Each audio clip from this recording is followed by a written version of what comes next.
Welcome back to Hopeful Horizon, where we bring you stories that warm the heart and challenge the mind. Today's story is one of injustice, perseverance, and ultimate redemption. It begins with a devoted father, Eric, who finds himself wrongfully jailed due to lies from a corrupt officer. What happens next will take you on an emotional journey through years of pain, struggle, and a fight for justice. Eric's story isn't just about a man clearing his name. It's about resilience, hope, and the power of truth to triumph over corruption. Stay tuned as we dive into a story that will leave you both heartbroken and inspired. If you love stories of redemption and powerful life-changing moments, be sure to comment below. Don't forget to subscribe and hit the bell so you never miss an inspiring story from Hopeful Horizon, and let us know where you're listening from. It was a typical Saturday morning for Eric Johnson. A devoted father of two, he spent his weekends making pancakes for his kids and enjoying the little moments that made life meaningful. But on this particular morning, everything changed. Eric was outside, watching his daughter play in the yard, when a police car pulled up unexpectedly. Out stepped Officer Rick Daniels, a man with a reputation in the neighborhood. He was known for his stern demeanor and questionable tactics, but Eric never thought he'd be on the receiving end of Daniels' scrutiny. "Eric Johnson?" Daniels asked as he approached the porch, his hand resting on his holster. "That's me. What's going on, officer?" Eric's voice was calm, but there was an undercurrent of confusion. Without warning, Daniels pulled out a pair of handcuffs and began reading Eric his rights. "You're under arrest for the robbery of the downtown electronics store." "What? I didn't... there's got to be some mistake," Eric protested, his heart racing. His daughter, still playing in the yard, looked over with wide eyes, her innocent laughter turning into silence. "There's no mistake. We've got witnesses," Daniels snapped, his tone cold and unyielding. As Eric was handcuffed and placed in the back of the patrol car, he felt his world crumbling around him. He didn't understand how this could be happening. He hadn't been anywhere near the store that was robbed. But Daniels was determined, his smirk barely visible in the rearview mirror as he drove Eric away from the life he knew. The courtroom buzzed with whispers as Eric sat at the defendant's table.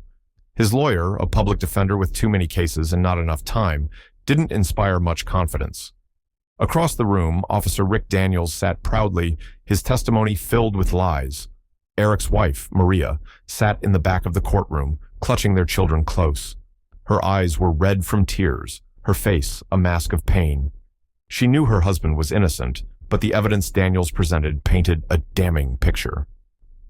"Officer Daniels, can you describe what you saw that day?" the prosecutor asked. Daniels stood, his uniform crisp, his voice steady. "I saw Eric Johnson leaving the electronics store just moments after the alarm went off. He had a bag in his hand, and when I pursued him, he fled." "That's a lie," Eric shouted, rising from his seat. The judge banged his gavel. "Order in the court. Mr. Johnson, you will have your chance to speak," Judge Armstrong said firmly, though her eyes showed a flicker of sympathy. Eric sat back down, frustration boiling inside him.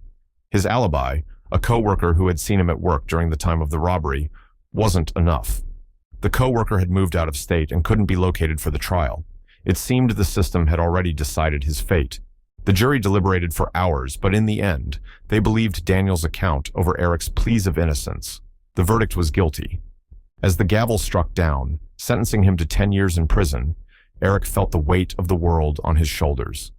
He looked over at Maria, her tearful eyes meeting his, and all he could think about was how he would miss watching his children grow up, and all because of one man's lies.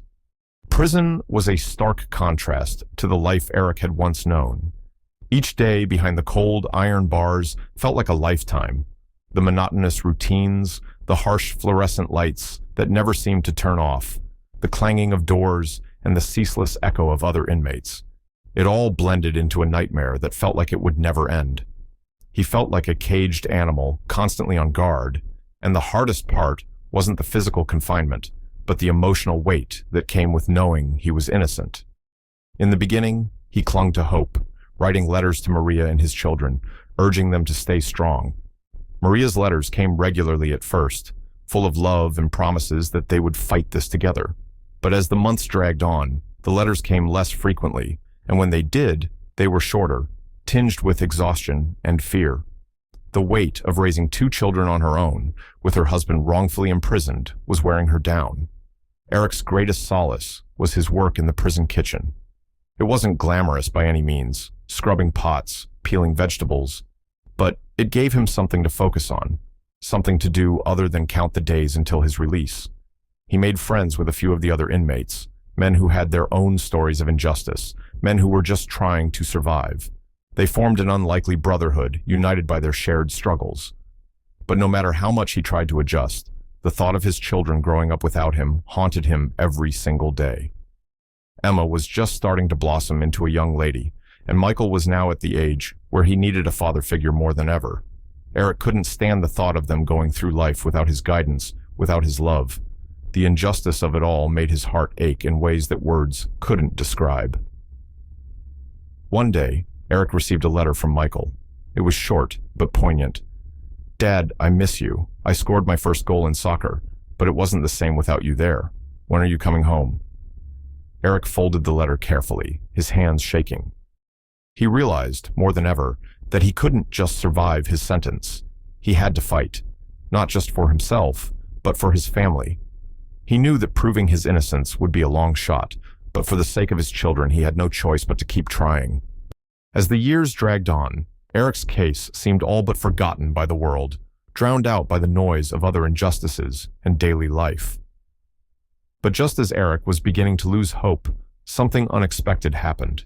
Sarah Thompson, a tenacious journalist who had made a name for herself investigating police corruption, stumbled upon his case. At first, Sarah had been focused on broader patterns of misconduct within the police force, reports of excessive force, wrongful arrests, and officers abusing their power. But when she came across the details of Eric's case, something about it stuck with her. The fact that there was so little hard evidence against him, combined with Officer Rick Daniels' involvement, made her suspicious. She started digging into Daniels' history and was alarmed by what she found. There were several complaints against him, most of which had been quietly swept under the rug. Rumors swirled about Daniels planting evidence in other cases, but no one had ever been able to prove it. Now, with Eric's case in front of her, Sarah was determined to uncover the truth. She reached out to Maria, who was initially hesitant.